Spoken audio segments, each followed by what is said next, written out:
Good morning, guys. How are you? It's good to see everybody. Welcome to the Sunday gathering. Good morning, guys. How are you? Good to see everybody. Turn off my speakers so I don't hear everything twice, but I hope everybody's doing good. I see Mr. Hamilton left a comment from I don't know when, maybe from earlier this morning. Hope you guys had a good week. I've got my fall background because I'm excited about fall. It's almost here. It's close. The leaves falling is almost happening. It's starting to happen. So I'm excited about that. The weather is beautiful. Yes. Hey, Rick Bowser. Good morning. Good to see you.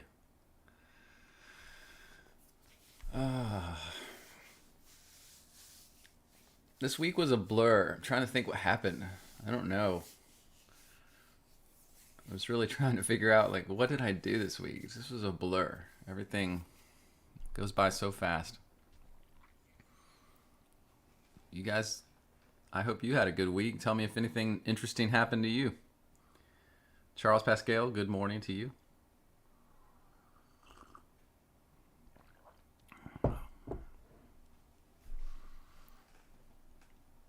I've got pretty much this morning a clean slate on the topics, so you guys are welcome to suggest, add anything you want whatsoever. Or if you just want to talk about some things, just real casual, just mention it. But C. Jones, good to see you. Good morning, sir.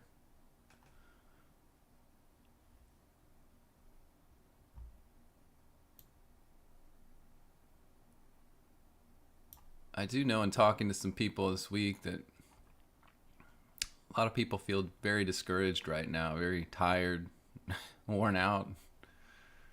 And I understand that. Just a lot going on. It's hard to deal with.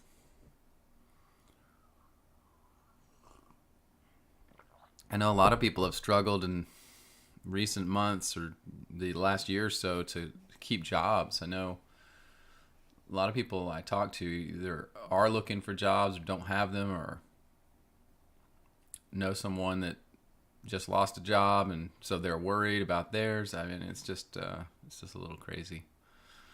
But there's a lot of anxiety out there. A lot of worry about the future kind of stuff, and it does seem to be a little dismal at this point.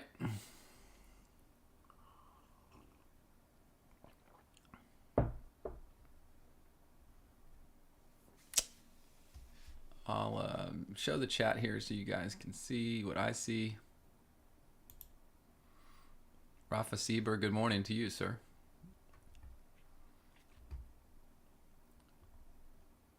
C. Jones, what's my belief on the Nephilim? Did they survive the flood, or do they still exist today? Yeah, I'll take that as a topic, C. Jones, for sure. It's a good one.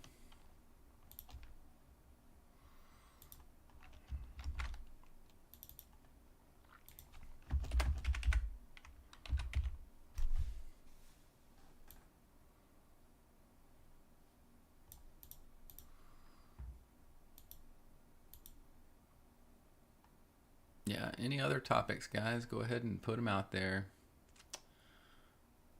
What do I want to talk about this morning? Oh, Rick. I don't know. I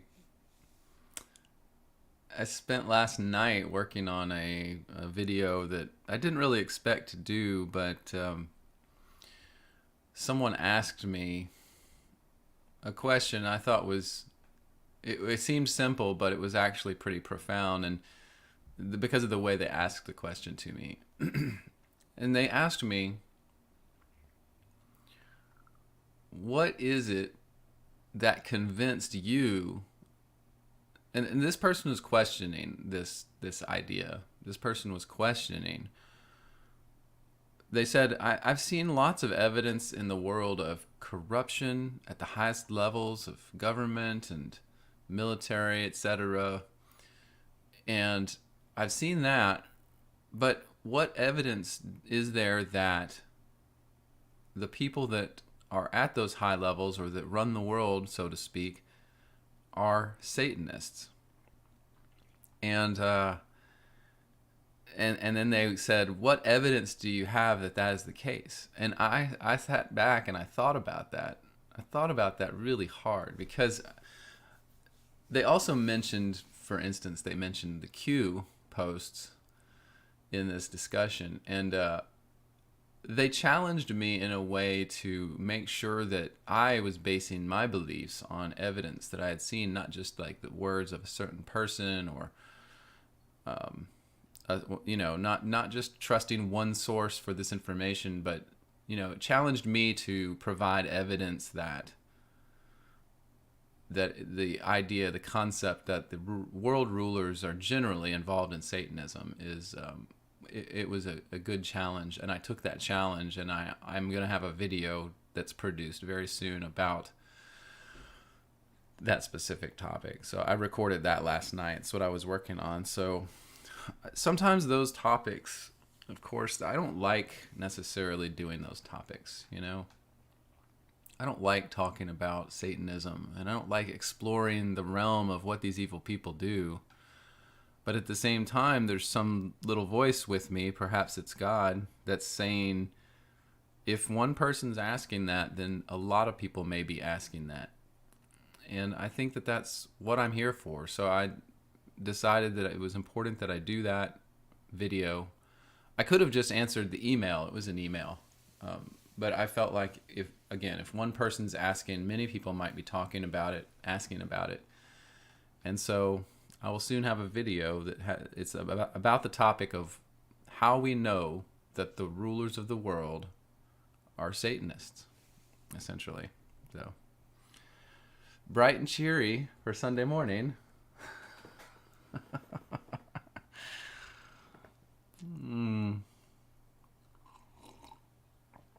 I guess somehow God has made me callous to it now. Not callous to the evil or the problem it presents or the people being victimized by this stuff, but callous in the sense that I have the ability to deal with that material and not let it truly affect me too much. I mean, I don't like it, right? I don't like that material, but I can deal with that material and then walk away and be fine. And so, anyway, Rick, you asked, what's on my mind? It's like, when you do stuff like that, that's on your mind, and you're just like, wish it wasn't on my mind. Let me catch up with you guys and then chat here. Squiffy Bear, good morning to you. It's good to see you. You said, why did God ask Abraham to kill Isaac? Was it just to test his faith? I will do that topic. That's a good topic, Squiffy. Squiffy, have you asked that topic before? I feel like we've done that before, or something similar. I can't remember. It's no big deal. I'm just curious because it's making me think. Did I do that? Okay, let me put the topics up on the boards so you can see them, so that you say no. Okay, that's good. Well, I don't mind repeating myself either, but I just didn't know. It felt like we had talked about that at some point, but that's okay. I have a feeling over time there will be subjects that we talk about multiple times, and that's perfectly cool. Okay, so there's the topics you could see on the screen. And C. Jones's what's my belief on the Nephilim? Did they survive the flood, etc.? And then Squiffy Bear, yours of why did God ask Abraham to kill Isaac? So let me check the chat. I think there's a couple others. Charles Pascal, explain Revelation 12:12. Okay.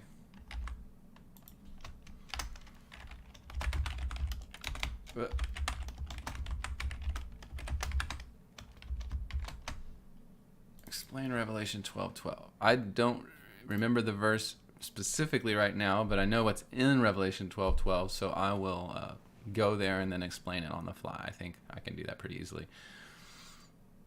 Rafa Sieber, you said, if music is satanic, what can we listen to? Okay, I mean, I might put that on this topic because I think that's actually a good topic. I have some interesting information or thoughts on that, maybe. Because a lot of music is satanic, quote unquote. But yeah, we'll talk about that. That's good, Rafa. Lindsay Ball, hi, how are you? It's good to have you.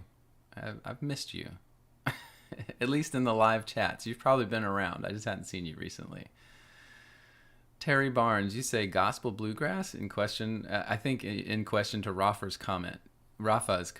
So yeah, we'll clean that up and talk about it in that segment. So no problem at all. Okay, so that's 4 topics. I think a couple of those might be smaller. So if there's one more topic or anyone's thinking of anything else they want to discuss this morning, go ahead and put it out there. Don't hesitate.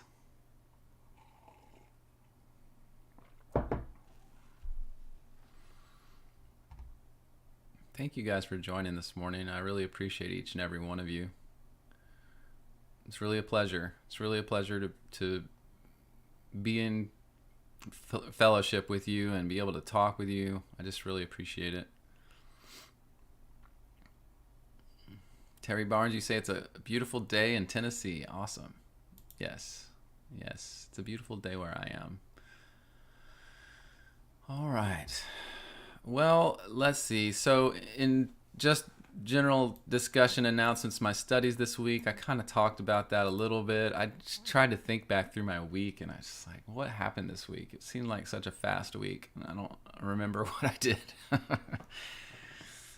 I did connect with a couple of you guys during the week, so that was part of it. A couple nights I spent time with some people and discussions and stuff.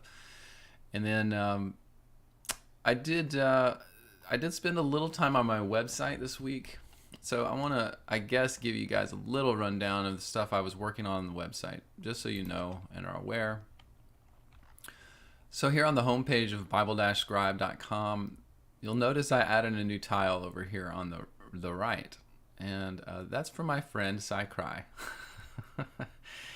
So if you click on that tile, what I did was I cataloged all Psycry work from beginning to end, as much as I could put on there. There's actually some stuff I didn't add, but this is every single video that Psycry did,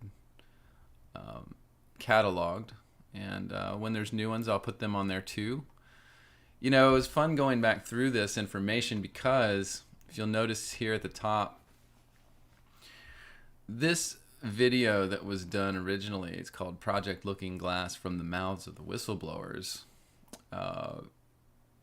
I have put this little excerpt on the top because as I've explored what happened with this video, once Psycry posted it and it went, quote, viral, the video quickly gained traction among people concerned about secret governments and projects in our world and how it connects to what's happening in the war between good and evil in our time.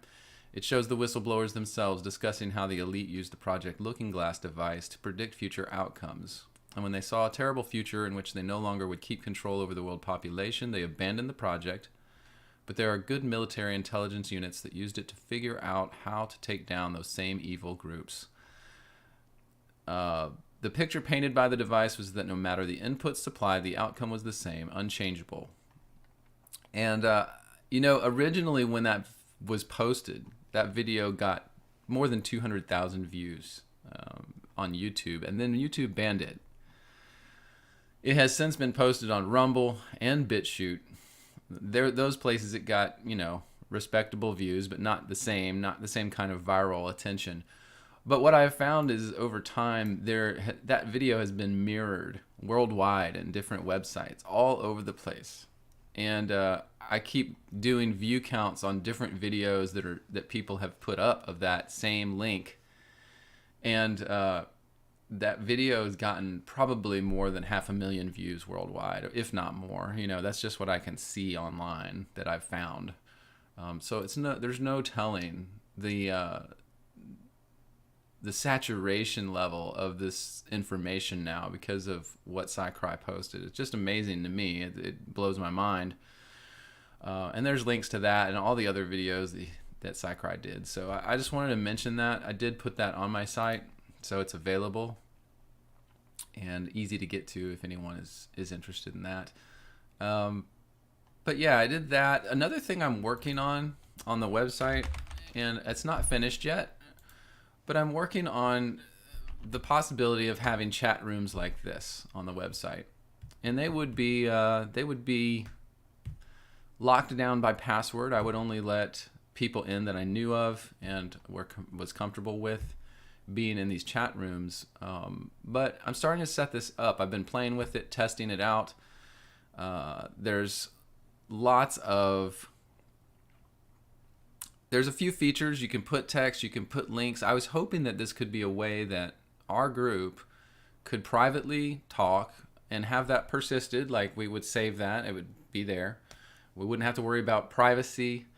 We wouldn't have to worry about censorship. You could put anything you wanted and just talk in these chats. And so just know that, be aware, it's a feature I'm trying to get finished so that I feel good enough about it to let you guys have at it. And then, of course, we could use that to discuss things that we can't do on YouTube or other places. Anything you want, not feel the fear of censorship. So anyway, it's just something else I was working on. It's probably, again, why I can't remember what I did this week, because I did this kind of thing and I had my head in this type of stuff, trying to figure out ways we can connect better, because I think that's a big part of what we're doing here, is just connecting with each other. And I just want the ability to do that in a place that's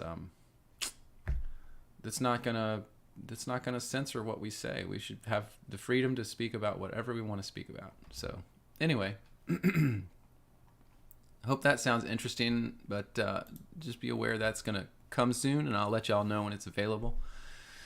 All right, let me catch up with your chat real quick, and we'll see if we can get started. Rafa, you mentioned the angelic numbers being interesting. Yeah, maybe that's a topic we could do sometime. I think right now I don't know much about that. I've heard about it. I've read a little bit, but Stacia, you said, is there a clear link or understanding of Gog and Magog war in Revelation and Ezekiel? This is a hard one for me to reconcile, whether past or to come. Help. Stacia, that one's hard for me to reconcile. I don't know. I think we talked about that before. I just, you're right. It's super hard to know for sure.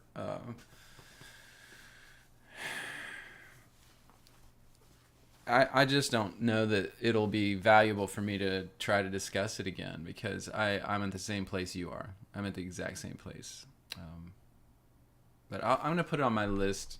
Maybe it's something I'll force myself to think about more in the coming weeks or something.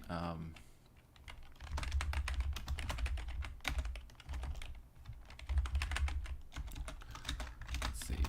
Reconcile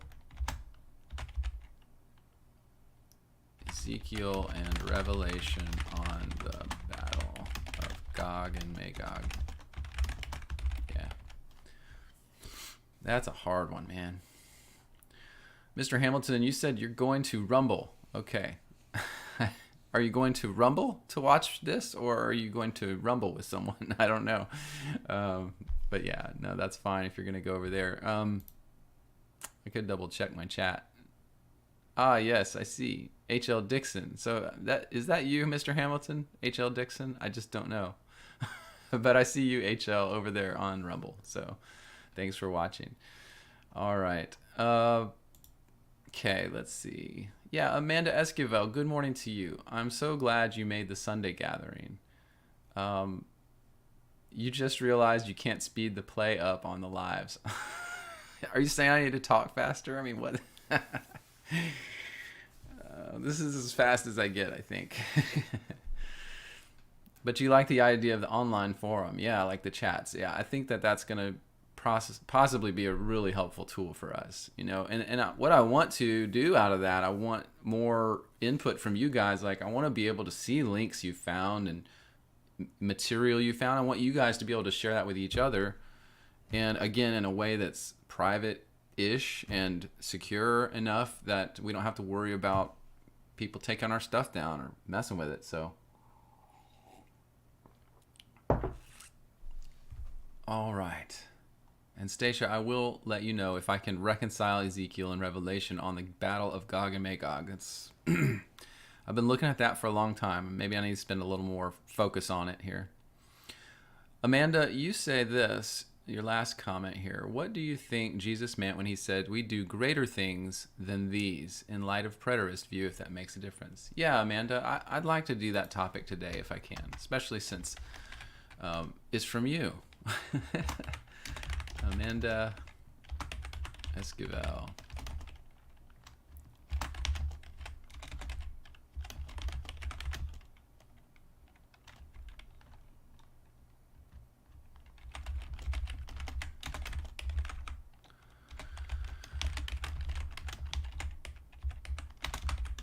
All right. So this is our list now, guys, and I think it's a pretty good one.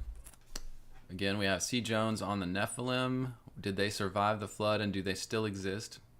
Squiffy Bear, why did God ask Abraham to kill his son Isaac? Was it to test his faith? Charles Pascal, explain Revelation 12:12, which I will do. Rafa Sieber, you said, if music is satanic, what can we listen to?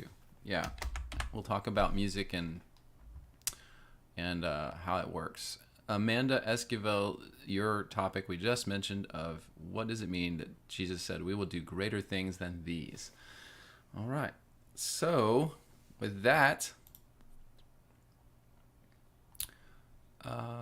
let's see. Terry Barnes, you asked, did I get a chance to view videos off of Discord? I don't think I did, Terry. I keep going back and forth with Discord. It's just, I need to go check. I'll go check and find them and watch them today or something, okay? Because I keep forgetting to go back in there and look and what's going on, and I think you comment in there sometimes, and I just apologize. It's just hard to know like where everybody's going to be able to connect the best. But all right, so let's get started then.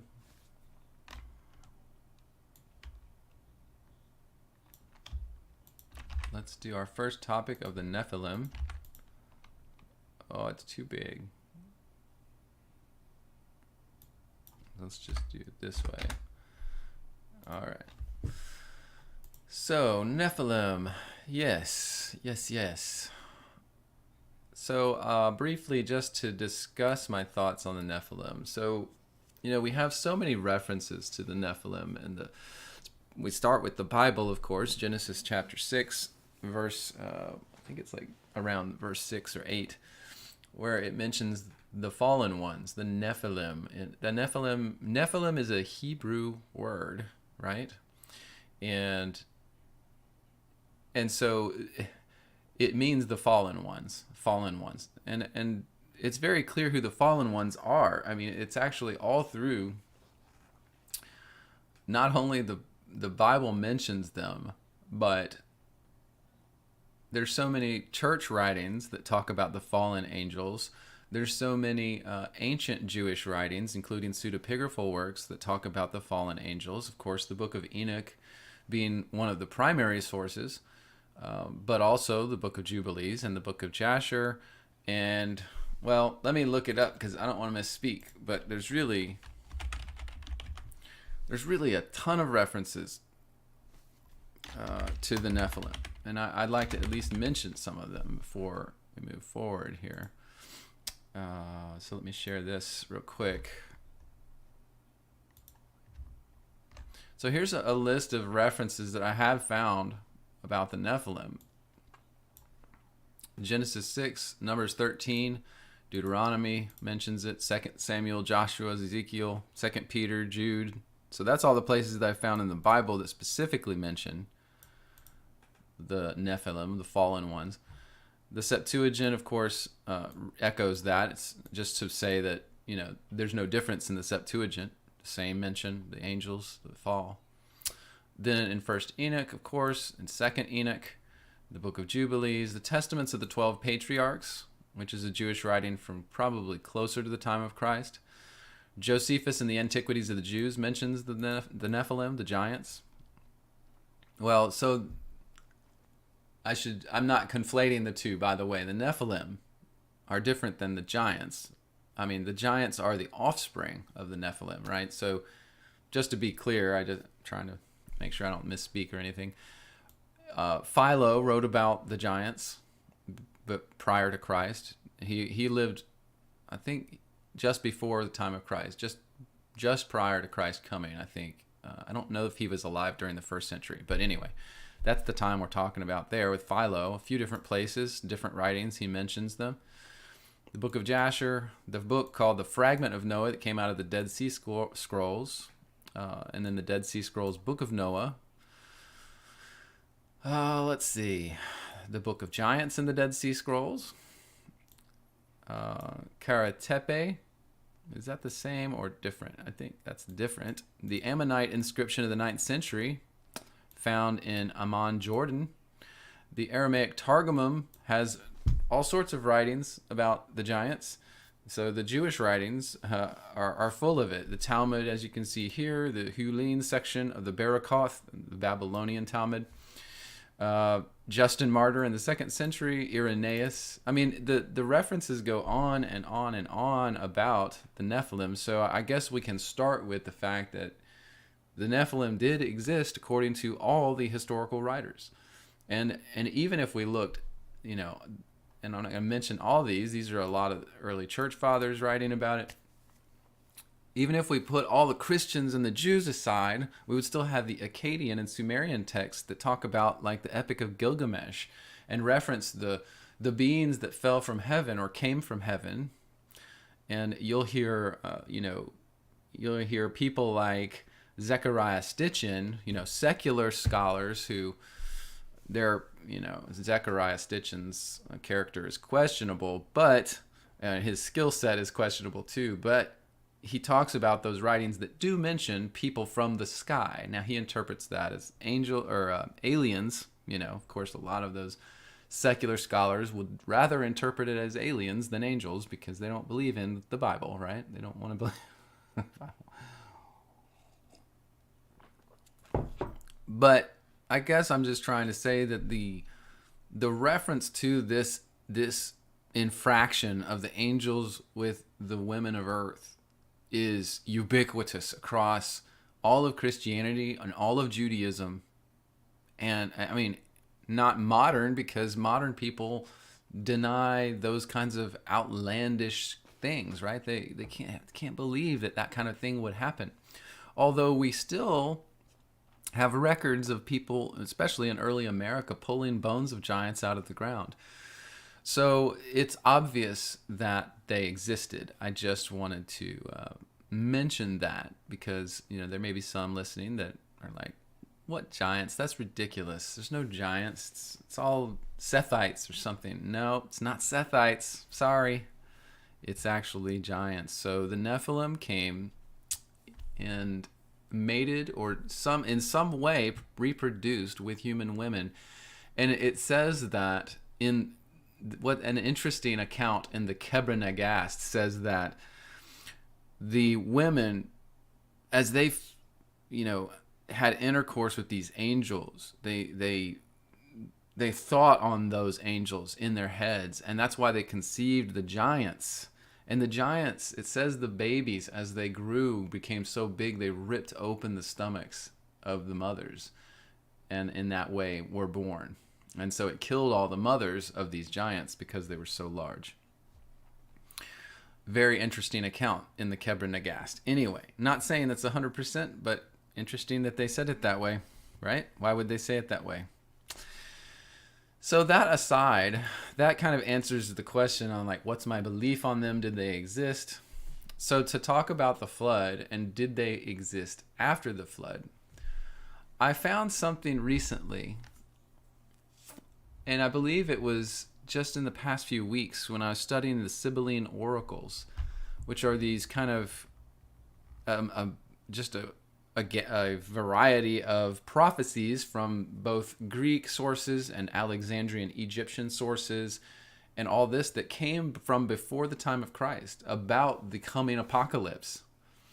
And in some of these writings, it goes through the stages of history. And I have it sitting beside me. I don't know if I want to open it up and try to get into it, show it to you. But I believe it's in.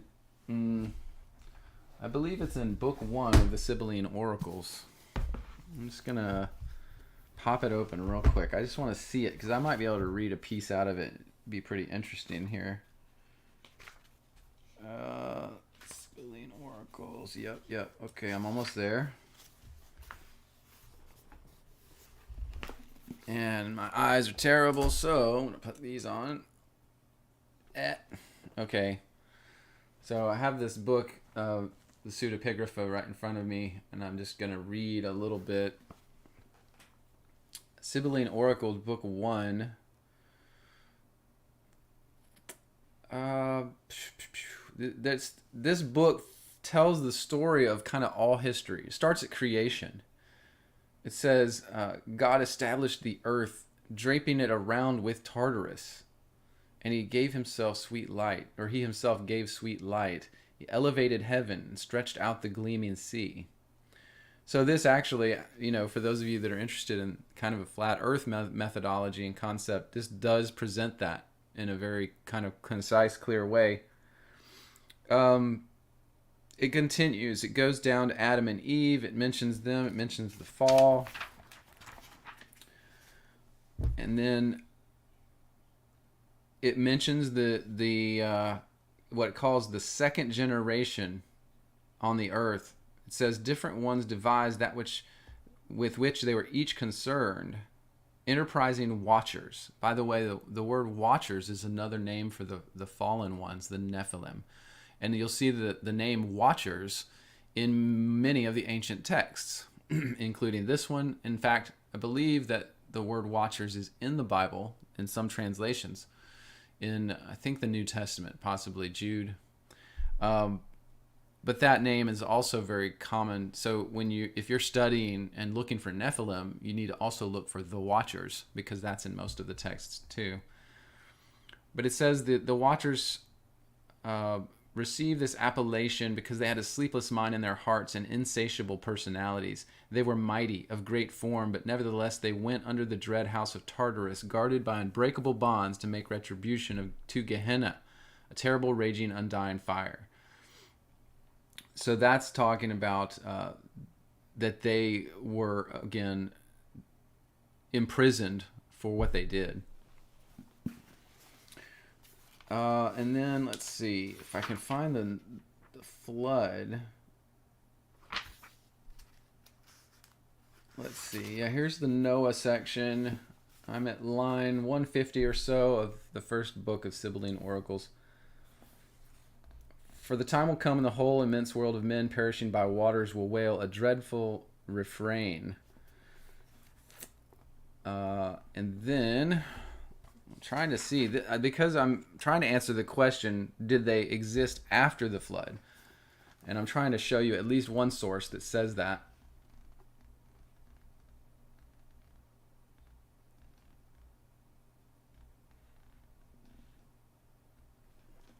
Okay, it talks about Noah. It talks about his sons. I'm just trying to get to. Yes, okay. It says that the 7th generation of men, after it talks about Noah and his sons, it says, thereafter another grievous, mighty, second race of earthborn men will arise. This is under a heading called the 7th generation, the Titans.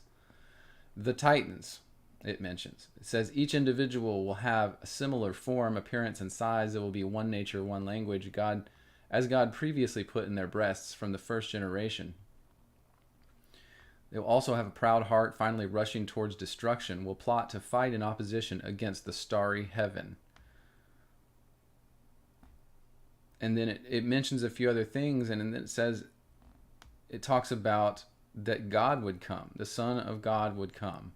So this then talks about a little bit about Christ and the, of course, prophecy of the first century where Christ deals judgment. But it's just interesting that, yes, the Titans in Greek mythology, the reason this is interesting to mention here, the Titans in Greek mythology were the progeny of the, quote, gods and men. Those were the Titans. And so this plus other writings I've read, I believe there's other sources I can find that talk about there were giants even during the after the flood times. So the way I understand it, by the way, is that Ham, Shem, and Japheth, Noah's sons, they knew about everything that happened before the flood, obviously. And of course, we know that Shem, is it Shem? No. Ham was the one that essentially he had a problem. And you remember that he saw his father's nakedness, quote unquote. So whatever that means, there's a lot of speculation as to what that means, but it doesn't seem like Ham was that great of a guy. And then a curse was placed on his son, Cush. And what I believe truly happened, because I have other records of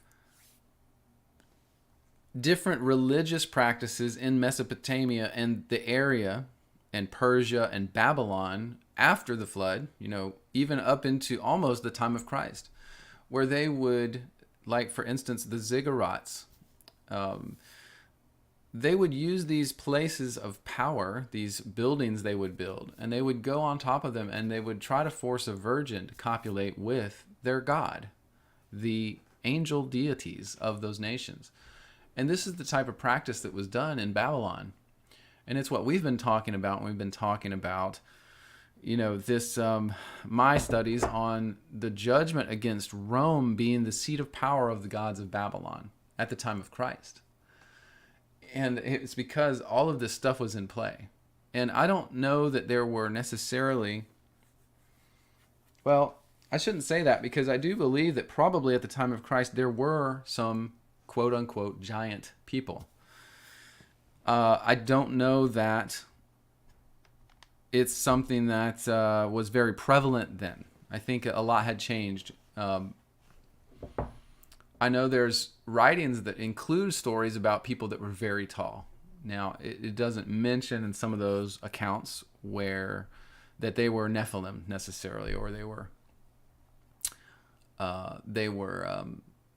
sons of the fallen angels or anything. But that could very well be the case, as far as I understand everything. So that, to me, does that explain? I think it explains then your question, did they survive the flood? I think they did survive the flood. Not in the sense there were some alive. Now, I think there's some people that speculate that there was some giants that somehow floated around in the water and made it to like South America. I think I read that somewhere, and I don't remember where, because I didn't really give it much credence, because I just is like, survive the flood? That seems very odd and awkward in light of what God did and how he saved Noah. So, yeah, I don't know how that would have happened. But what I see is that the evil angels still had infractions with humans after the flood. That's what it seems is the truth. And again, it says in Genesis chapter 6, it says that there were giants in the land in those days and thereafter, and so it's, I don't think it's something that just stopped. And it's because men still knew, Noah's sons, and there was still that memory of what happened before the flood. And in fact, also there's the record in Josephus and a couple other places that I've found that talk about that before the flood, that people built these pillars. They called them the pillars of Seth. And we don't really have an idea of what the pillars of Seth are, but I speculate that one of them may be the Great Pyramid. And it says they built two pillars, quote unquote, and that one was made of brick so it would resist fire. One was made of, stone, so that it would resist water. And so because they didn't know, they had heard some kind of prophecy in the ancient times. Now we're talking about ancient. That there was going to be two destructions of the earth, one by fire and one by water. And that's actually referenced a few different places in the writings. But because they didn't know, they built these two pillars to try to preserve some of their knowledge for the people post-flood. So who's to say then that some of the humans after the flood didn't go to these pillars, quote unquote, the pyramid, the Great Pyramid perhaps, and then read the things that were written inside it or on it and re-educate themselves about the angels and the infractions and what they could do. They could summon angels perhaps, and perhaps then copulate with them. So those practices, I believe, continued after the flood, and that's why there were angels after the flood, as far as I'm concerned. Now, let me check up on your chat, guys, and just see where you are with the discussion. There's one more question to answer here, and then we will keep going. Sam Big, I saw that you joined. Thank you so much for jumping on here. I appreciate that. It's good to see you. Sorry I was a little slow on your comment this week. I think it took me a couple days to respond to you there. Let's see. Yeah, Amanda Esquivel, you mentioned you thought the Nephilim were the children of the Watchers and human women. That's true. But, the Nephilim, as far as I understand it, Amanda, the Nephilim, again, it's the word fallen ones, and I believe that meant the angels. But, it's used to describe the giants as well. So perhaps that's... and maybe I'm saying it wrong. Maybe I'm getting confused myself, but we're all on the same page. I think we can just use the word Nephilim for the giants as well. But now, just one little tidbit that I just thought of that I wanted to mention is, we talk about demons, and the word demons has a very specific meaning. Most people use it to mean lots of things, like, evil angels or, ghosts or unclean spirits. They just say demon for all of it. Well, the demon is specifically supposed to mean the disembodied spirit of a Nephilim giant. So that's really what the word demon means. And there's, of course, a limited number of those. But they are different in their properties and their actions than most other spirits. Demons, specifically, because they were embodied and now they do not have a body, they're said to be specifically interested, and they have a drastic need to be inhabited and to inhabit a human body, so that they again can feel incarnation. They can feel like they are alive again. So that's the interesting difference between demons and, for instance, unclean spirits or ghosts or, angels themselves. So apparently when people deal with possession, there's a big difference between a possession that is occurring because of angelic activity versus demonic activity versus an unclean spirit type of activity. Just different beings out there that all have their own properties and specific behaviors. So that's very interesting. That's why demons tend to really harass people, and they possess them again and again and again, because they are thirsty for that human kind of incarnation that they miss from centuries ago. And so it's kind of amazing, actually.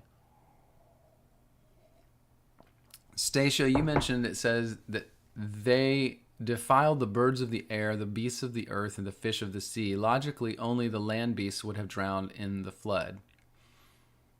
I understand that. Makes sense. But I guess, Stacia, if some of those birds of the air are dependent on land food, which most of them are, as, birds of prey, those birds that depend on food would have died off too, because it was more than a year, if I'm not mistaken, that the floodwaters were on the earth. It was more than a year, so they would have run out of food and just fallen into the ocean and died, as far as I understand it. So it's kind of miraculous that, well, I guess it's not miraculous that the birds, that Noah had the doves. I guess he was caretaking those doves and birds on the ark, so he did have those birds that he sent out. But anyway, I think most birds would have died as well. Most birds, by the way, eat fish, so they're looking for fish. Well, maybe that's a good thing. I don't know. Maybe who knows? I don't have good answers all the time. It's an interesting thing to think about, isn't it? Let's see. Terry Barnes, I see your comment, and I'm going to mention that in just a second.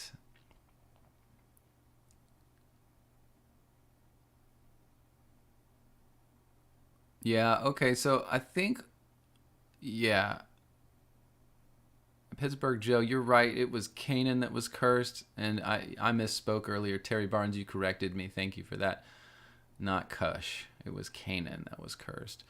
Okay, so the one thing I want to mention before we move forward to the do they exist today question, the one thing I wanted to mention was that, this whole topic to me sheds new light on what we know or understand from our scientific community about dinosaurs. To me, it's amazing.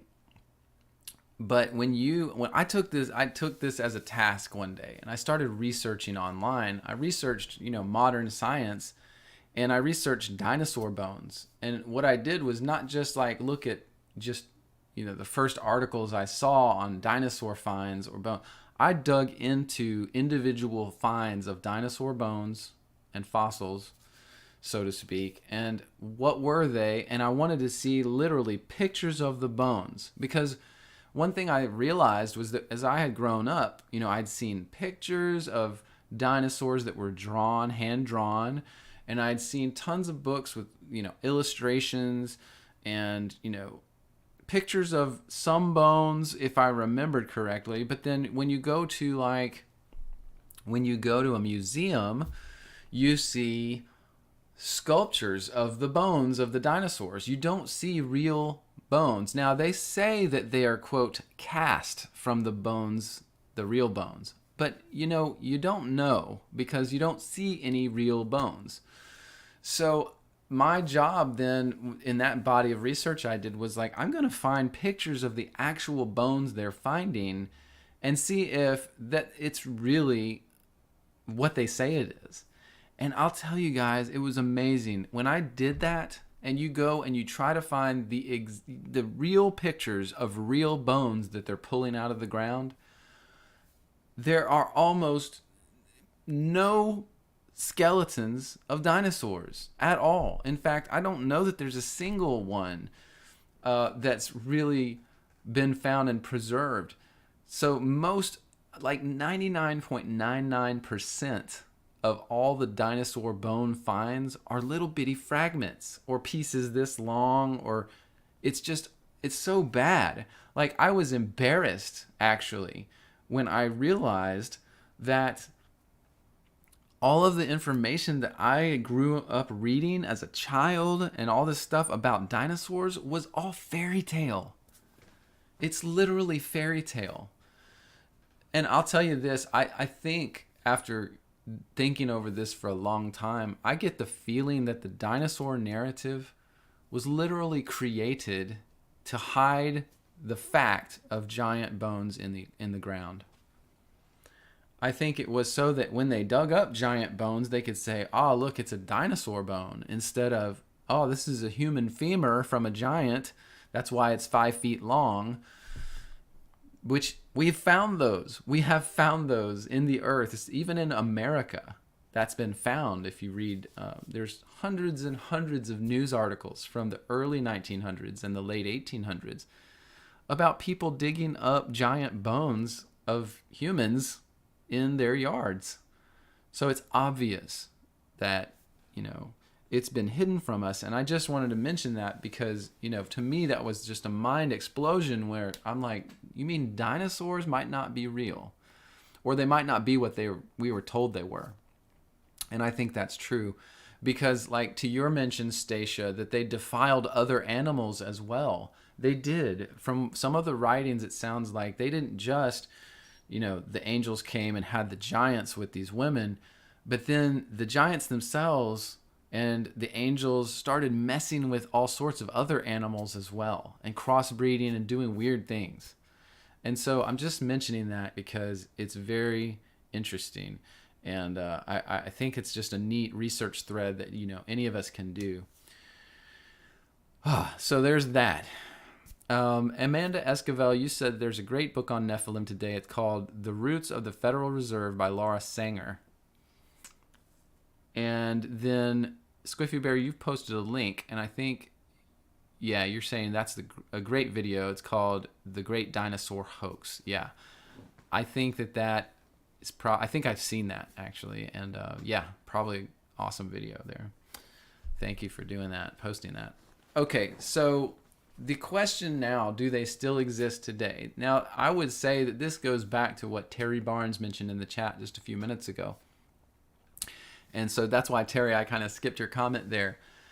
The story of the Kandahar giant came out of the military not too many years ago, maybe 5-6 years ago, maybe a little more. And it was a story that was floated around the military for a long time about that there was a certain outfit in the military that ran across a cave in Afghanistan, to which they... I think they got near it, and they say a huge red-haired giant of about 14 to 16 feet came out after them. And I mean, the guy that I do have testimony of this. Of course, I think the first time I heard the testimony was because of, what's the guy's name that he does all the Nephilim alien skull documentaries. He does the Watchers series. L.A. Marzulli, that's his name. He first did the interview the first interview with the guy that was telling the story of the Kandahar giant, a military guy.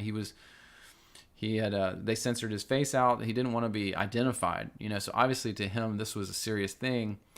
But then there's at least 2 other guys that came out and said, yes, one of them said he was a guy on the transport plane after the military group had this encounter with this giant.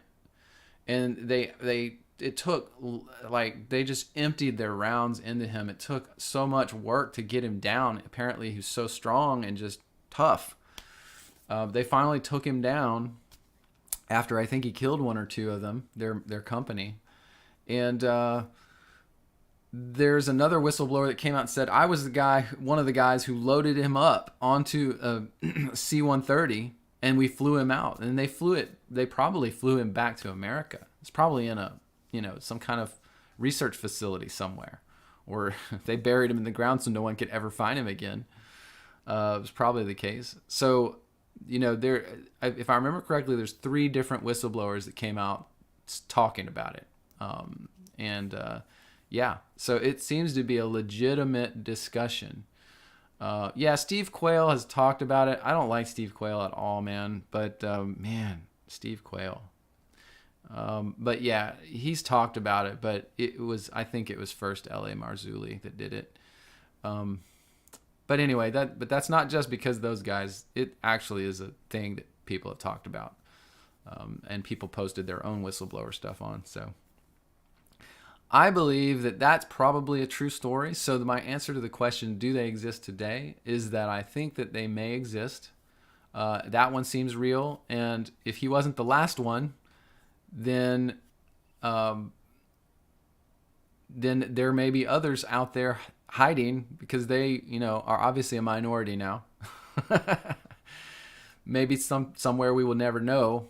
Because I know there's so many tunnel systems, especially in the places like Afghanistan. And that's, of course, Afghanistan and those areas, that's like ancient Canaan. So that's where those races began. That's where they lived. And of course, those are the races that God wanted to wipe out because they were evil and wicked. I mean, they weren't necessarily, they were just not even meant to exist.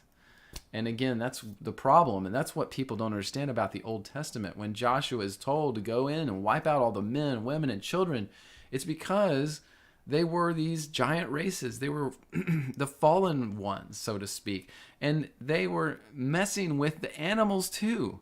So there was all this corruption, and of course God wanted them to wipe them out because they were not supposed to be there.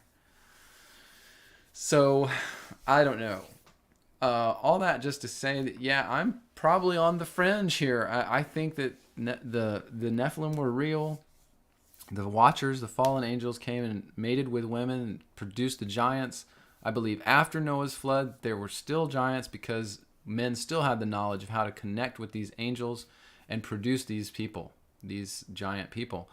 And then I believe, too, that even in our modern time, there's a likelihood that the giants are still out there somewhere. There's some. Not many, maybe, but there's some. And it's just something that will be interesting if we ever find out. I don't know that we'll ever find out everything for sure. But it's a very fun discussion, isn't it? It's so much fun to learn about this stuff. H.L. Dixon, I was just checking you on Rumble. You said, yeah, if they came down the first time, who said they couldn't come down a second time? Exactly. I mean, that's the thing that's funny to me is people kind of deny that could happen a second time, but why not? It could. I mean, why couldn't it happen today? Why couldn't it? I mean, we know that these wicked Satanists and Kabbalists, they know things about angels and how to call them forth, to manifest them, to bind them perhaps, and cause them to do things for them. I mean, this is all through the magical grimoires that they read, that they use as their textbooks. And so it's not too far-fetched to think that they have that kind of interaction with these angels even today.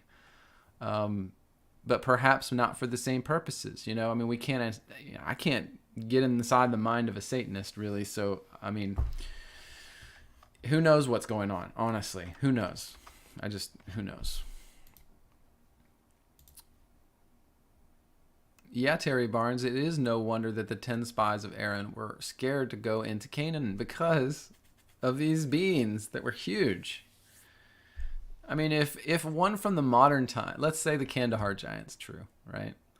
He's only let's say he's only 14 feet tall, maybe 12. Let's say he's only 12 feet tall. If it takes a whole company of an army, platoon or whatever, let's say it's 6-7 military soldiers with automatic weapons and they can't take him down easily, yeah, that's scary. That's pretty scary. And, the 10 spies of Aaron should be scared, right? So, yeah.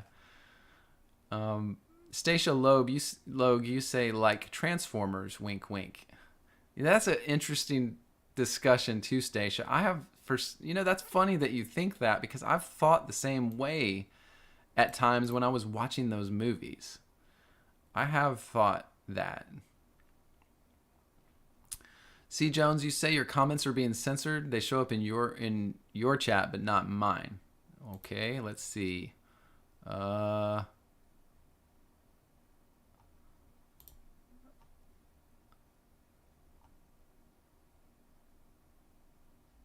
Well, I don't know if I can do anything about it, C. Jones. Doggone it. I'm curious to what you posted now because, yeah, I don't see many comments from you there. What in the world are you posting that they don't want us to see? I don't know. Oh, man. That's why I'm trying to figure out if I can get my chat running on my site. Then maybe we can move our chat to there. I mean, it might be hard to get going, but if we could move our chat to that platform, to my platform, then it's not censored. Nothing's censored then. And it could be just, I mean, I've already got the features we've got here, just posting text and links and stuff like that. And I've even got emojis on it, which I thought is kind of cool. So maybe I'll get that going soon and we can use it. Sam likes fruit. It's good to see you there. Good morning to you. All right. So I think we should probably move on. But this has been a great discussion on the Nephilim. Oh, you said something about the giants running the world today. Interesting. It could be, C. Jones. I mean, part of what I wanted to maybe discuss in that video I mentioned at the beginning that I'm working on trying to finish is, There are levels in the hierarchy of the elite and the rulers of the world right now that, each level is almost unaware of the second level above it. So there's been comments I've heard from whistleblowers and people that come out of that stuff saying, yeah, there's a level of elite, and then there's a level that you don't know. Like, there's a level of people that you don't know about. Like, we've heard about people like the Bilderbergs and the, I don't know who else, all of these different shady groups, like the people in the WEF and all this. But they're like, those guys are still pawns. There's a level above that you don't know. You don't even know their names. And then there's supposedly a level above that. Now, somewhere along the line, I think that transfers into spirits or angels, demons, if you will. And so I just think that you're right. It could be that there's hybrid people as a part of that pecking order. I don't know. I mean, how would we know? Because they hide it. But I hope that it's exposed, because it's just plain evil.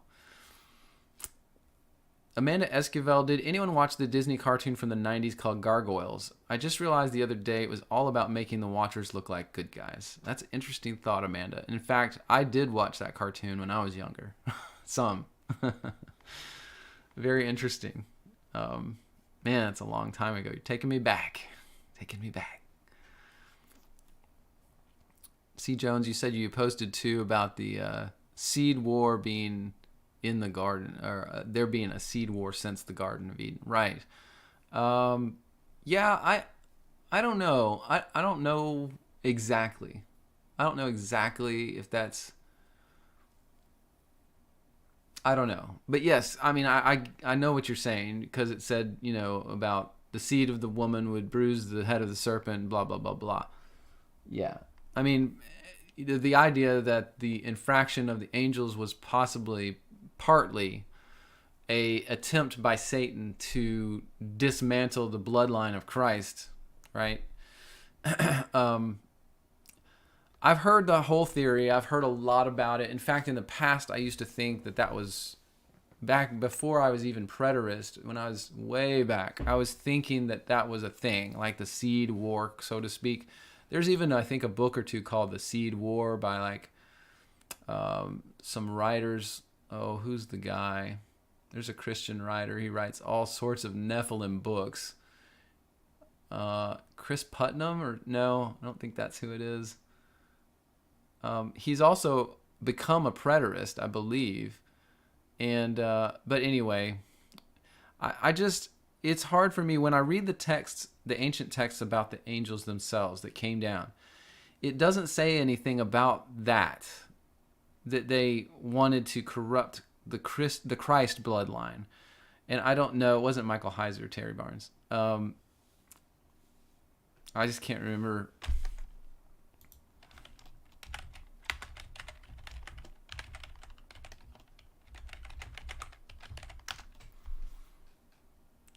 Oh, yeah, wait, here it is. The guy I'm thinking of is Brian Godawa. That's who I'm trying to think of. Brian Godawa. Yeah, anyway.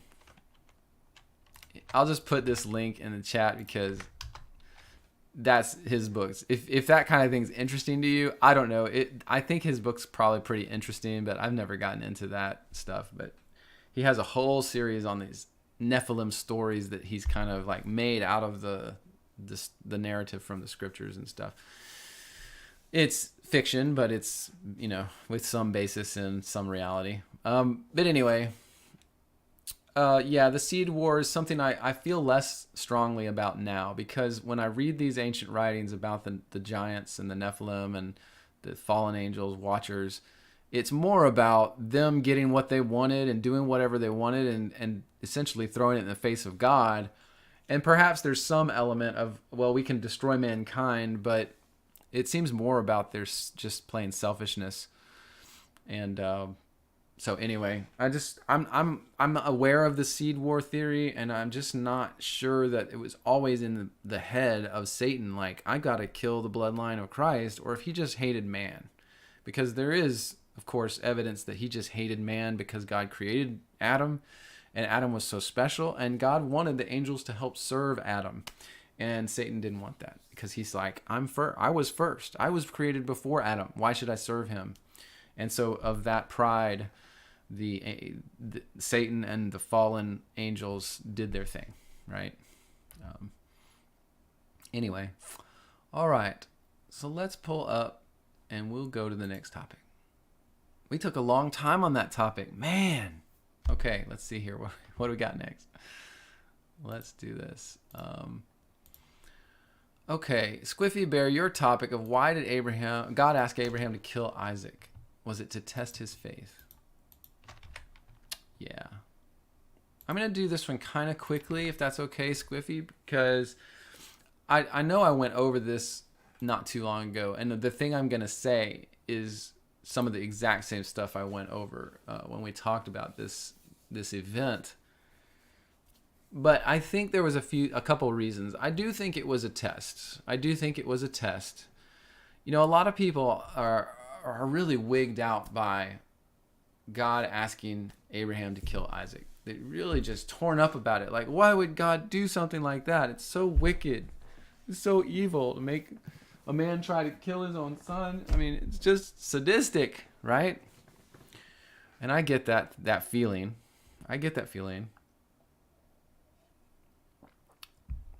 But there was a purpose. There was a very strong purpose. And it wasn't, I don't think, just to test Abraham. I think that might have been a little sadistic if that's all it was. But I think it was a twofold. It was, I think, to prove to Abraham, for him to prove his faith, which obviously he did. And, you know, another thing is, Abraham even said to his son Isaac, if you remember, he said, God is going to provide the sacrifice, my son. It may be that Abraham knew that somehow God was going to fix this and not make it to where he had to kill his son, because he knew, because of obviously the promises God had made to Abraham.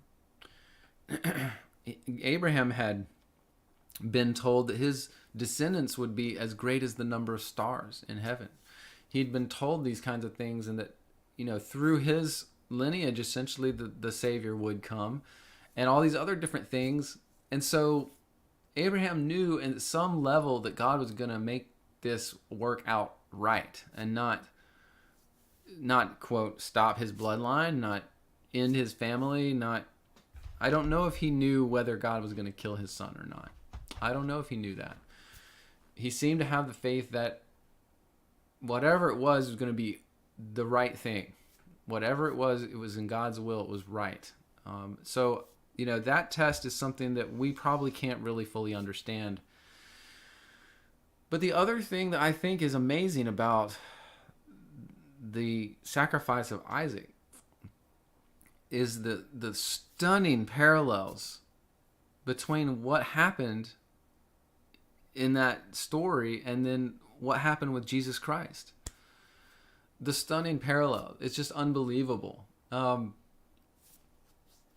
Without going to the passage, I'm trying to remember a few of the key points. For one, Isaac was forced to carry the wood for the fire, wasn't he? He was forced to carry the wood.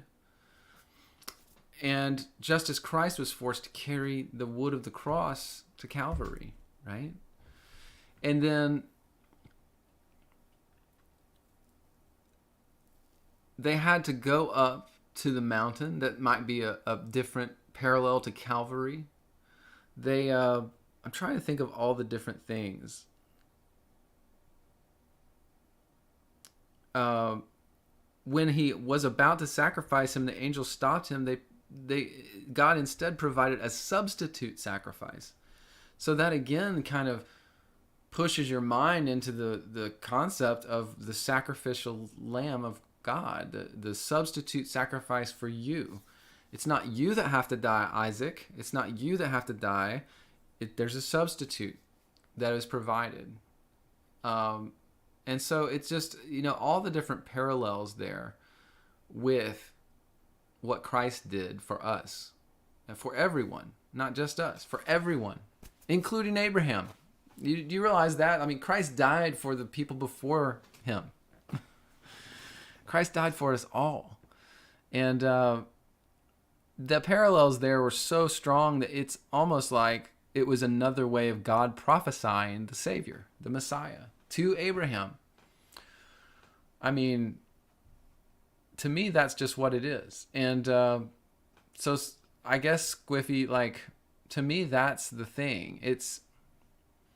We don't understand the why of, and how hard it would be to take your son and prepare him as a sacrifice, essentially.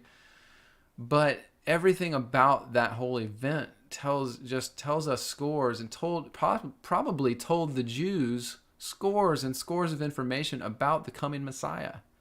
And it's perhaps even possible that Abraham knew that and then went and told the story because he knew that God was telling him there was a sacrifice coming that was going to be in our stead to finish all sacrifices, to stop every sacrifice ever. And that might have been part of that message. That was because this type of act was so heinous. It seemed terrible to have to sacrifice your own son. Well, who did sacrifice their own son? God did it. God doing it for you in the end. And so I know a lot of people have a problem with the idea of sacrificing of a son, but the point God made there was monolithic. I mean, I can't even say enough how amazing that event was in so many ways. And yes, it proved Abraham's faith in God, that what he was telling him about his race, his generations, his offspring, and what he was telling him about the Messiah was all true. And God proved it again to Abraham. And I think he probably told that story for ages to come to the Jewish people. So I guess I would say that that's why I think that occurred, and why God had that happen. It was for a very specific reason. And I don't think that reason is lost on us. So I hope that answers the question there for you, Squiffy Bear. I mean, Pittsburgh Joe, you mentioned Hebrews 11:19 that says, accounting that God was able to raise him up even from the dead, and from whence also he received him in a figure. Exactly. So yeah, Pittsburgh, you found the verse in Hebrews. It says what I was thinking, right? And I had forgotten about that verse. But yeah. So Hebrews tells us that Abraham did know. He did know that God could do something. He could raise him from the dead if he had to. He could do anything. So yeah. And Tanda, it's good to see you this morning. You say you agree with me on Abraham and Isaac. It was a type of Christ. Yeah. Cool. Thank you for the question, Squiffy. I appreciate you. I hope you're doing well. All right, let's go on to the next one. We got to make tracks, man. We got to make tracks. So Charles Pascal asked if I could explain Revelation 12:12. So not remembering exactly what that specific verse says, let me open it up and we'll take a look. So let's see here. Let's go here, and Revelation 12, verse 12. Yes. So the context here is the story, the symbolic story. And I don't, I want to be very clear here. This is the closest to allegory that Revelation ever gets, and it's chapter 12. Because it's using symbols. It's using a woman to represent the Israelite nation. It's using the child as a representation of Messiah. It's using the dragon as a representation of Satan. And it's very specific symbols to tell a story, to tell a huge story that occurred over millennia, right? To tell a huge story in an easy fashion. That's the whole reason that this chapter was written this way. And, you got so many people out there that are like, yeah, all of Revelation is a symbol. It's just symbols everywhere. It's just all metaphors and symbology. No, but Revelation chapter 12 is symbolic. And there's a very specific reason. It's easy to understand a lot of big events. It helps you understand it. That's why they told it this way. It's very simple. But yes, we'll read through this very quickly. There appeared a great wonder in heaven, a woman clothed with the sun. Let me make it a little bigger. Yeah. And she being with child, travailed in birth, and pain to be delivered. And there appeared another wonder in heaven, a great dragon, having 7 heads and 10 horns, 7 crowns upon his heads. And his tail drew a third part of the stars of heaven and did cast them to the earth. And the dragon stood before the woman, which was ready to be delivered, to devour her child as soon as it was born. And she brought forth a man-child who was to rule all nations with a rod of iron. This is a very common reference to the Messiah, the rod of iron, the rule by the fist of iron, all this. And her child was caught up to God and to his throne. The woman fled into the wilderness. She had prepared a place prepared of God. They should feed her there 1,260 days, 3.5 years. And there was a war in heaven. Michael, his angels, fought against the dragon. The dragon fought against his angels and prevailed not. Neither was their place found in heaven any more. And the great dragon was cast out, the old serpent called the devil and Satan, which deceives the whole world. He was cast out into the earth, and his angels were cast out with him.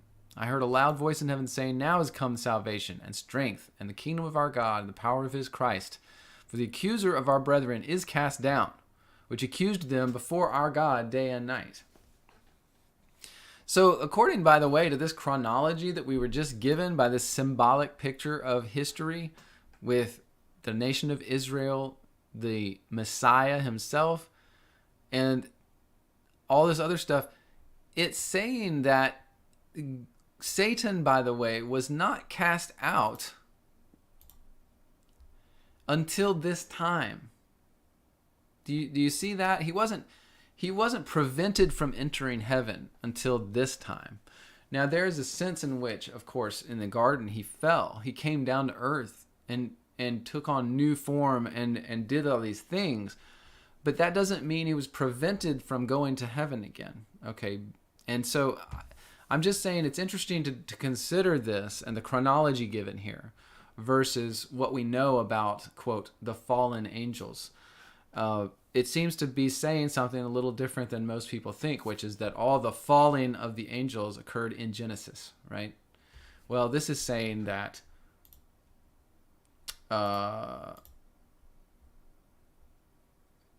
this is giving the chronological order here, that first the dragon was before Israel. Satan was waiting for Israel to produce the Messiah, to devour it as soon as it was born.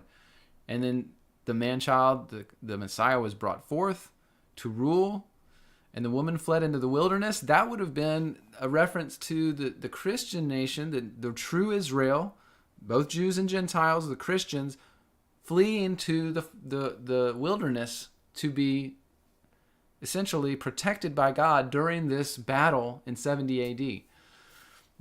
So the church fleeing to, for instance, Pella is one of the suggestions, right, for that place.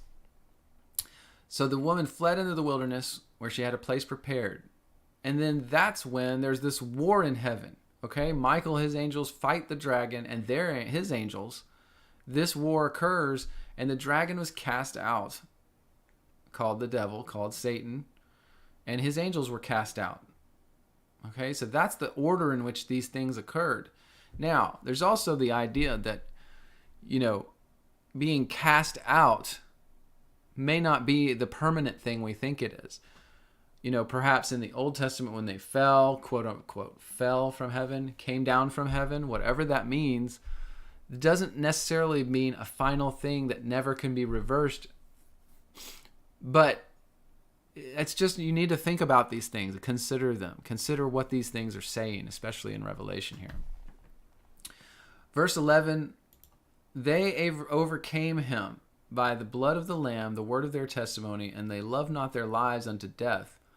Therefore rejoice, ye heavens, and ye that dwell in them. Woe to the inhabitants of the earth and the sea, for the devil is come down to you, having great wrath, because he knows he has a short time. Well, in the chronology presented here, in the chronology presented here, this is the very short time. This isn't the short season of Revelation 20. This is different. This is a very short time that the devil, after losing this battle with Michael, the archangel, and the armies of heaven, this is saying, woe to you in the earth, because the devil has come down and has great wrath. He knows he has a very short time. And then when the dragon sees he was cast to earth, he starts persecuting the woman, the church, again, persecuting them. The woman was given 2 wings of an eagle to fly into the wilderness, where she was nourished for, again, a 3.5-year period, a time, times, and half a time, from the face of the serpent. The serpent casts out the waters of a flood, a deluge after the woman, but the land helped the woman, and the land opened her mouth and swallowed up the flood which the dragon cast out of his mouth. The dragon was wroth with the woman to make war with the remnant of her seed and keep the commandments of God that have the testimony of Christ. So this is essentially the story of what's happening in the first century when Satan is persecuting the church. The church is seeking refuge from that.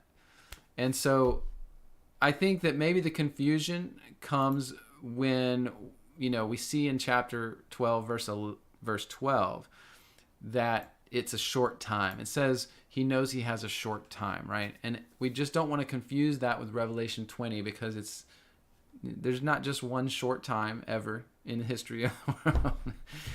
It's just it's a vague reference to, well, he had a short time then, and of course he was bound after this time, right?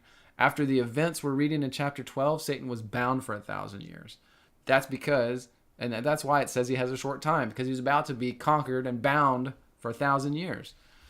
And so that's why he was working so hard to persecute the church before that happened. Okay, so does that kind of explain Revelation 12:12? I think that should give you what I think about it, at least how I understand it. Pittsburgh Joe, you said Revelation 12 is the seed war from Genesis 3:15, the mother of all living, with a dragon waiting for Christianity to be born. It's the garden part 2. Yeah, perhaps it does connect like that. Yeah. So in that sense, Satan at this point did know that the Messiah was coming, and so he obviously was trying to be ready for that and try to make it, stop it, or whatever he could do. And maybe that's perhaps why, anyway, it could all connect that way. Okay, so I guess I'll leave that topic there then for now. I think I kind of explained that. I hope that makes sense to everybody. And we'll go on to the next. I think we've got one more. Let's see, what's our last topic? We'll have 2 more topics. I think I'm just going to do one today. Rafa Sieber, your topic is is music satanic? What can we listen to? Is kind of the question. So let's do that. Is music satanic? And if so, what can we listen to? So, yeah, in reference to your question, Rafa, I don't think we should I don't believe that all music is satanic. Now, what we have in our world today, especially from, big budget musicians and publishers and music publishers, is we have essentially a group of people running an industry that is satanic. But that doesn't always mean that every song or every piece of music is satanic, nor will it have satanic influence over you. Now, just to mention it, because I was just studying it last night as part of my other video on the satanic rulers of the world, there was a man named, let's see, I don't want to misspeak. Let's see, I'm trying to find my notes on it. John Todd. There was a man named John Todd, and he came out of the music industry, in the production of the music industry, in I think the 70s or early 80s.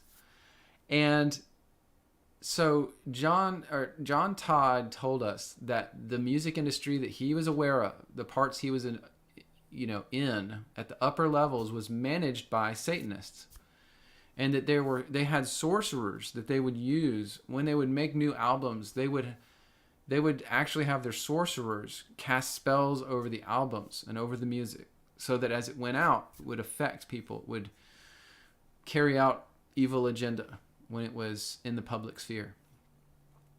Now, I don't know about all of that. Like in the current time, it sounds like that probably still could be going on in many ways.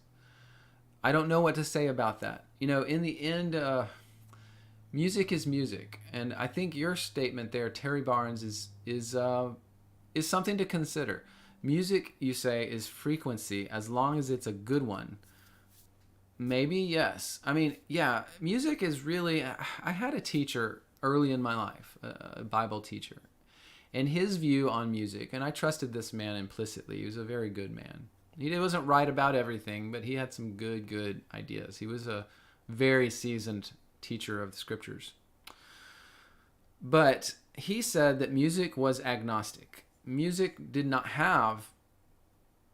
sound in and of itself has no relationship to a religious leaning. That was his opinion. He was very hardcore on it, very kind of scientific about it, saying that music, because it's sound waves, it's not ethical. There's no morals based in sound. Now, there's morals based in words, though, and he would say that. He says, if you're listening to stuff that's saying, go kill your mother, go kill your father, Satan is good, Satan is your pal, whatever it is. Excuse me. That's bad, right? He would be right in that. Or if you're listening to stuff that's talking about sexual stuff all the time, that's not good. That's not good. And sometimes that's hard to know because they hide sexual innuendo in so many songs that you would never even think. Like, there's songs I grew up listening to. I was like, this is such a cool song. And I didn't know what they were talking about in the song, right? And then when I got older, I realized, oh my goodness, that's a disgusting song, right? Because it's all sexual entendre, right? Double entendre. So in that sense, I guess my advice with music is really that we are aware of all the words we're listening to. And it's funny, when my kids were younger, and even still sometimes, they say things to me like, well, Dad, I don't even listen to the words. I don't know what they're talking about. I'm just like, the music sounds cool. And I get that. I understand that sentiment.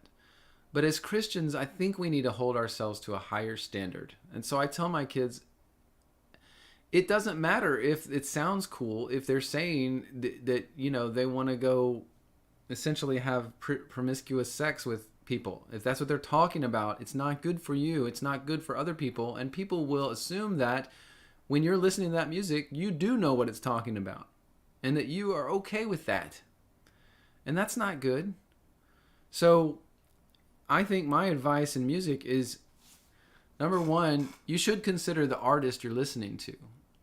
So, for instance, I don't listen to Lady Gaga on a regular basis because I think Lady Gaga is a Satanist. She does blood rituals and does spirit cooking rituals. And she knows a Marina Abramovic. And she essentially is a ate-up Satanist, right? She's going straight to hell.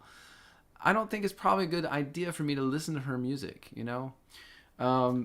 whether she has a song that's not, quote, bad or not. So to me, I'm not going to listen to that music intentionally because I know she has motives. She has ulterior motives with her music and everything she does.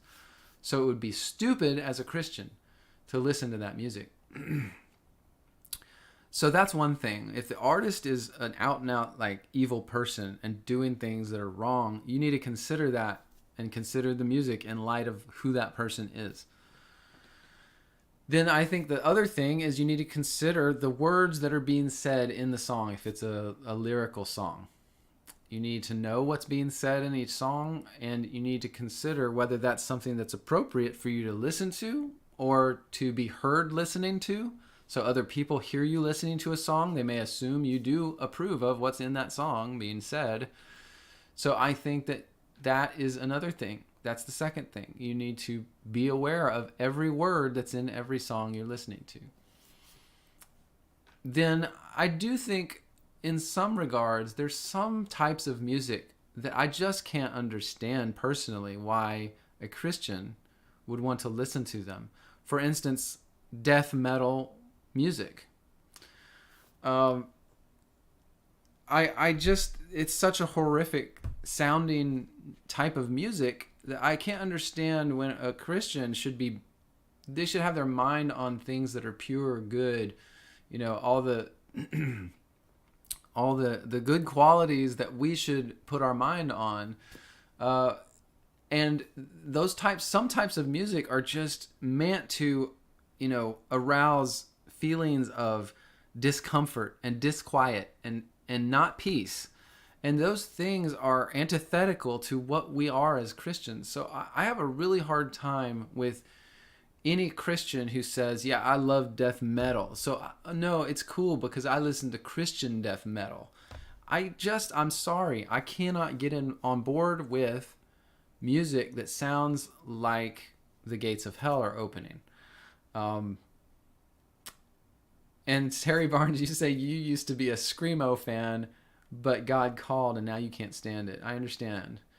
So I'm not super familiar. I know I've heard the term Screamo, but is that like death metal, or is that like emo and scream, meaning like, I don't know, Linkin Park, where it's kind of like he's kind of yelling the lyrics? Because I hate to say it, but I kind of like some of Linkin Park's stuff. And I think that lead singer of Linkin Park, what's his name? Paul Benowitz? Is that his... Oh, what's his name? Is that right? That he was killed, sacrificed by his father. John Podesta. I think that Paul Benowitz was sacrificed by his father, John Podesta, as a sacrifice to the satanic elite. I do believe that's probably true. Little tidbit there, right? But anyway, I was trying to... Is it Paul Benowitz? Oh, yeah, Benowitz. No. Why? What's my problem here? Lincoln Park. Do I have that? Shoot, doggone it. Anyway, it's John Podesta's son.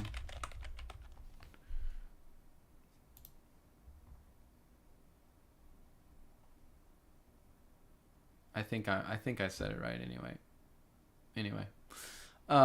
Chester Bennington, that's the name. Why couldn't I think of that, Stacia? Chester Bennington. Yeah.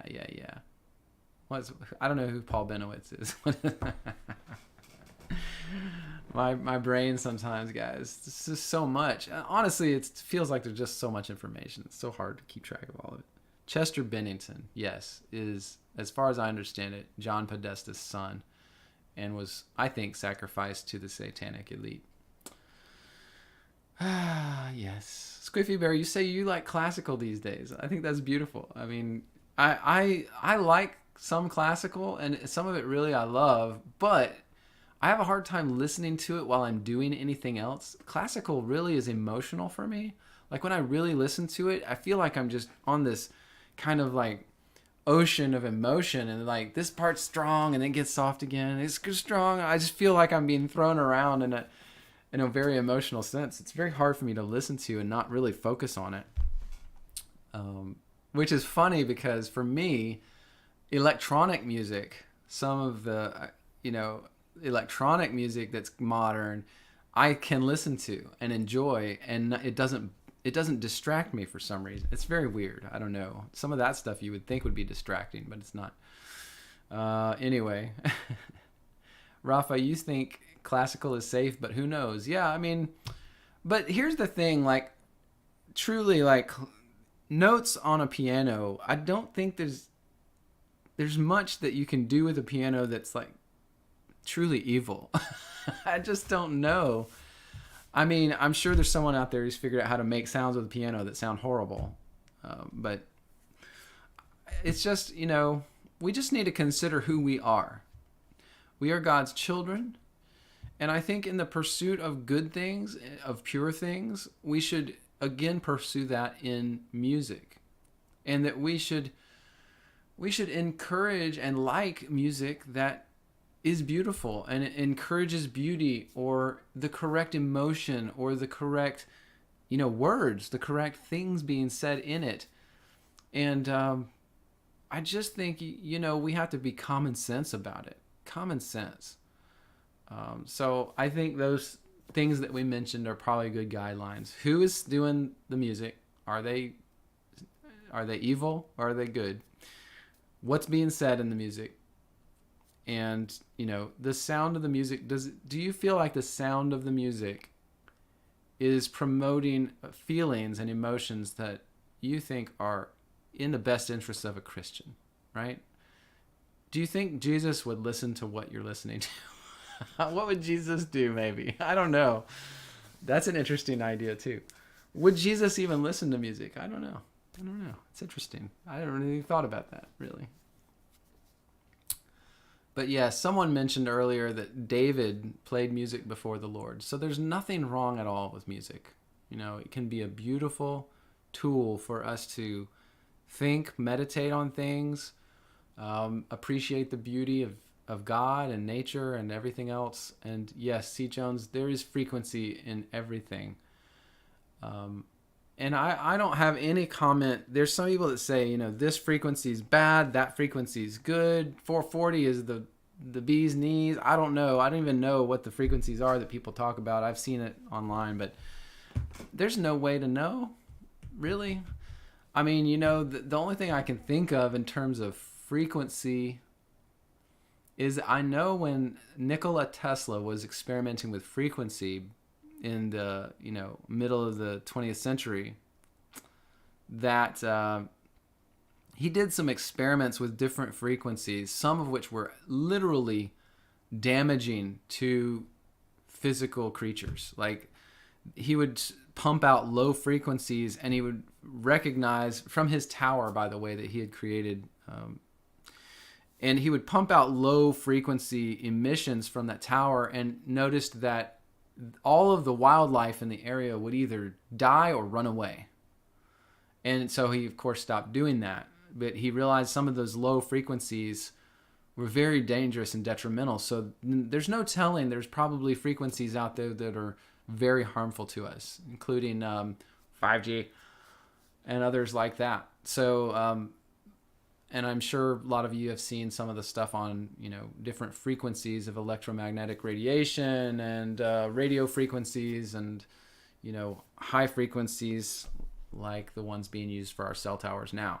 And that every time they would roll out, through the last century or two, and that whenever they would roll out new frequencies that were being broadcast, that it would cause disease in people, cause people to get sick. They would call it like a flu pandemic or whatever, but it actually was from these electromagnetic frequencies. So probably get this section of the live stream banned now, but I don't care. That's why I stream on multiple platforms now, so they can't delete it. All right. Guys, I appreciate you guys this morning. I think we're going to finish up now. I think it's been good. We've done a lot of good things. I appreciate you guys for the time. And I appreciate you for your attention and your contribution in the chat. Again, please stay tuned. I'm going to try, if I can, I'm going to try to get that chat on my site working this week. And that's persistent, by the way. It would last even when we're not live streaming. So it's something we could use to chat with one another, even during these live streams. So we may do that. I'll keep you informed. And thank you guys so much. God bless you. Have a great week. It's been an absolute pleasure, as always. Take care.